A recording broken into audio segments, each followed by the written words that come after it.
how do you see, well, two questions before I forget. First, the flu hype killed maybe 200 people worldwide. They're talking about global forced inoculations. Is this the global World Trade Organization, World Health Organization cover to bring in control? Why are they saying, oh, it's all over in the fall? They're the ones fear-mongering in government, A. And then B, is that kind of a backdrop? If they need to suppress revolution, they'll just hype up fear about flu, and then people will stand down, because that was said of Mexico. What they're doing and why, we don't know. And we're not on the inside, but I will tell you what we're forecasting. And we're forecasting that there's going to be something. And we're calling it the new black plague, and it's going to be real. You can't put poison in your food, in the air, in the water. You just can't keep poisoning the host without causing a host of problems. So there's going to be something that breaks down the immune systems. Is this really it? Probably not. Are the drug companies going to benefit from anything that happens? Absolutely. Will they use something like this as the false flag to declare martial law and to take the people that were once the home of the free and the brave into federal dictate and to subservience? Yes, they could very well use something like that as a scare tactic. And look, I mean, Bush used the most effective one that I've seen in my lifetime with the war on terror.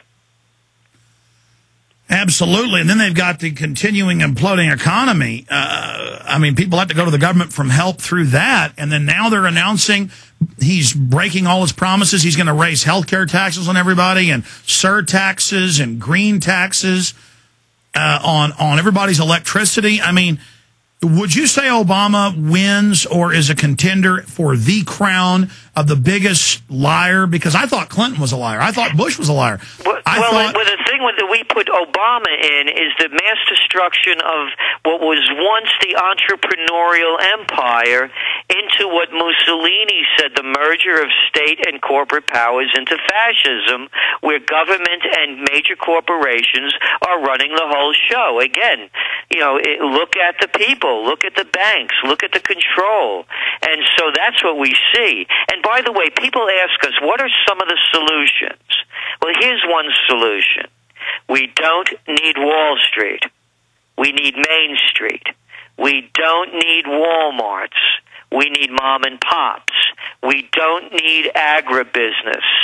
We need family farms. We don't need Monsanto. We need organic. And this is not hyperbole, it's a fact based on the knowledge that we were, the United States of America, the most egalitarian nation on earth, respected and envied by everyone else on earth. From the most egalitarian, when that model existed, Main Street, mom and pop, family farm, and organic, we have now become the nation where the gap between the rich and the poor is the widest of any of the industrialized nations, and where we used to be number one in healthcare, in education, in longevity, in quality of life, when we lived by Main Street, mom and pop, family farms, and organic, we no longer win, place, or show by any of those indices.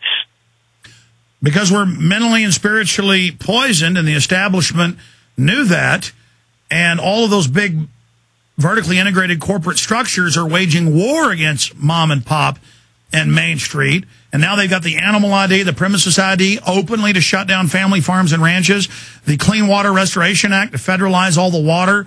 I mean, they're coming in as the economy implodes, trying to pass the carbon tax, knowing it'll shut things down further. This is like the global mafia burning us out. So you're saying the revolution isn't just physical. It's going to be people not going to Walmart anymore, people planting their own gardens, people not doing what the local thugs and feds say, and people just getting back to basics? Or what else is in the revolution? Well, that's all part of it.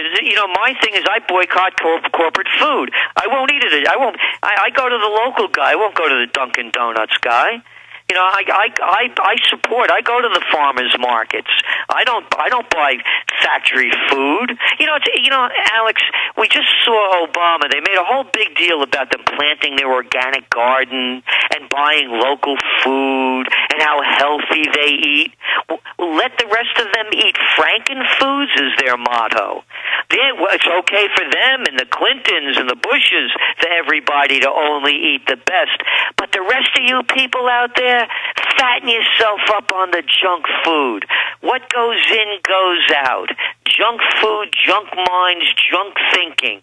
And for this country to get back to where it used to be, we need a renaissance. And the renaissance is a rebirth to when America was great, when Main Street ruled, not Wall Street, not these greedy multimillionaires. Where do they come off? Goldman Sachs saying that, well, we earn this profits and we're distributing this money, these bonuses to our people because we're such brilliant traders. Oh, yeah? How about the $13 billion we gave you to cover your bad bets with AIG? And then they took the money and then loaned it to us in interest, and it's just total bastards. We're going to come back in the final segment and talk to Maria, Linda, and Randall. Quick comments, quick questions from those three callers, quick answers from Gerald Celente, and I can't wait to have him back up again soon. But we got 30 seconds before break. Gerald, when do you see physical confrontation, rioting beginning? You know, we may see riots this summer as the heat of the city streets becomes uncontrollable, as people can't find jobs and have no future. And then they're talking about by next year, 25% unemployment? And when you look upon the minority groups, the people that have no education and they're drugged out, you have a recipe for violence and disaster. Stay there, Gerald Celente. I'm Alex Jones.